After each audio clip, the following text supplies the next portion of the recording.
అందరికీ ముందుగా హ్యాపీ వినాయక చవితి. ఈ ఇయర్ నాకు ఈ వినాయక చవితి చాలా చాలా స్పెషల్.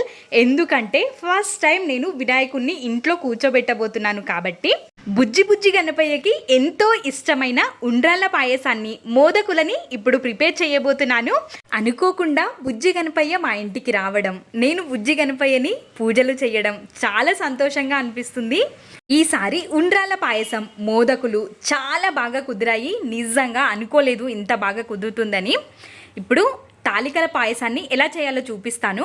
ముందుగా వాటర్ని మరిగించుకోవాలి. మరిగిన వాటర్లోకి తాలికలు, ఉండ్రాల్ని వేసేసి ఇందులోకి యాలకుల పొడి, చక్కెరని వేసి ఉడికించుకొని తీసుకోవాలి.